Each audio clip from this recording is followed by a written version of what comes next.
Yep,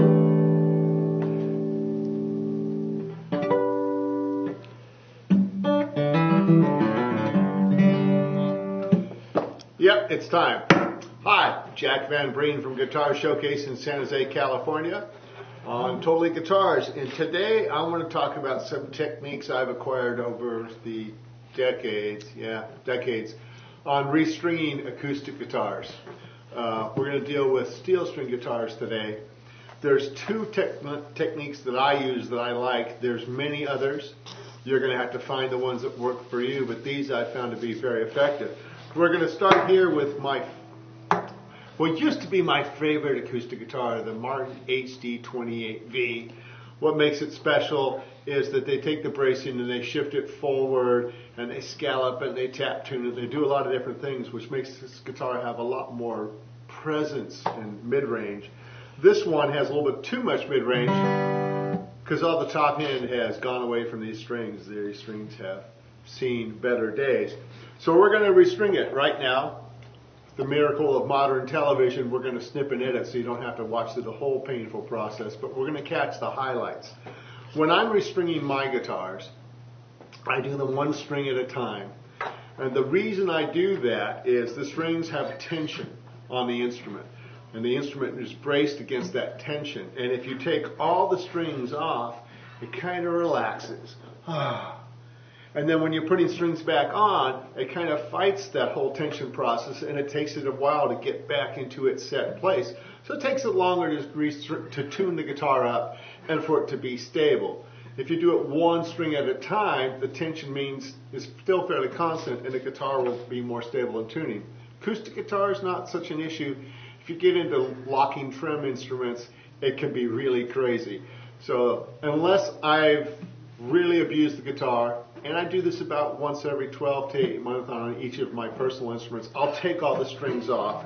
I may put oil on the fretboard, I will polish and clean the grime, and then put anything on, knowing that it's going to add about an hour to the process of getting the guitar back to pitch. But we're going to do this one at a time. This is a Martin, and so we're going to put one of my favorite strings on it, the Martin 8020 Bronze. I like these strings a lot for a little while. What's a little while, you say? Because I know people that will go, gee, it's been 18 months, should I change my strings? And after I'm done cringing, I gently say, probably. So, the Martin 8020 Bronze have a really thick, rich, not piercing, but intense sound. They're very bright. I like to put them on the day before the recording session, not the day of the session. And you notice I'm using my Planet Waves multi-tool here to pop the bridge pin out. Because they're right out of the box, they're a little bit on the bright side for my taste. Now, I really like the richness of these strings. My challenge for my style of playing is they sound really good for about 3 days. And then they sound okay for about a week, and then they sound not so good. But it is a Martin guitar, so I'm going to put them on. This is one of our guitars here at Guitar Showcase. It is available for sale if you want to buy the guitar that I really like. Okay, Martin packaged their strings, 2 in the packet. This is the G and the E string, so I have to save the G string for later. I'm going to talk a little bit about the bridge pins here. Now, we might want to kind of get a close-up in here of this. I'm not sure if you can do that, but there's a hole where the string goes in, and then the pin holds the string in the hole. But what people don't realize is that we're not like a flintlock rifle pushing the ball into the hole. No. The ball goes into the bridge, and then it's pressed underneath, I don't know if my fingers are going to show, the bridge, and it's actually being held against the bridge by the bridge pin pushing this way. If, when you push the string in, you pull on the string and the bridge pin comes up, you haven't done it right. So what I do is feed this pin in just a little bit, and when I feel the bridge pin going past the ball, it's now pushed the ball under the bridge, and so when I pull on it, it's actually causing the string to vibrate the bridge. That's what we want. If you do it properly, you should be able to tune this guitar pitch, pull all the bridge pins out, and still play the guitar because the tension is holding it in the little slot through the bridge. So that's the first thing to be aware of. Now we're going to move over to this end, and this is the critical part. Some people just stick it through the hole and tune it up and get a bunch of wraps on it. Actually, you don't want a bunch of wraps. You want about 2 or 3. I'm now going to demonstrate the Martin technique for the locking the string into the tuner. This is on the mguitars.com. I believe that's the Martin Guitar website. If you Google Martin Guitars, you can find it, and you can look on the website for how to restring a guitar, and you'll see this technique. But what I'm doing is I take the string, I come to the far side, and I go through. And then I leave a little bit of slack, not too much. And here's the key part. I'm bringing the string, I'm going to tilt this up a little bit, back in the opposite direction, and I'm slipping underneath the string that's going down the neck. And I'm wrapping it around. And I pull this tight.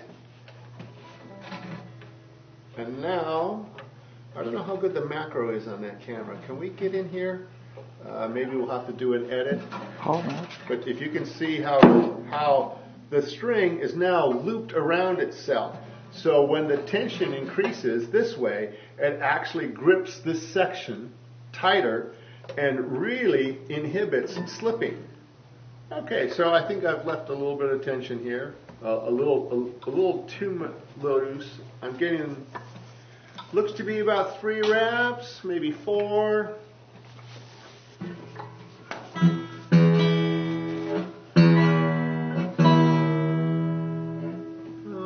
1, 2, 3. So that's about right. Actually, I gauged it pretty good.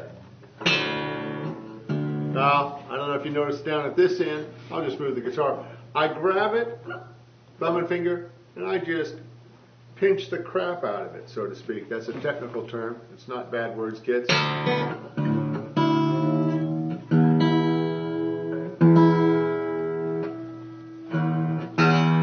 what I'm doing is I'm just stretching the string out to get some of that initial stretch out of the way.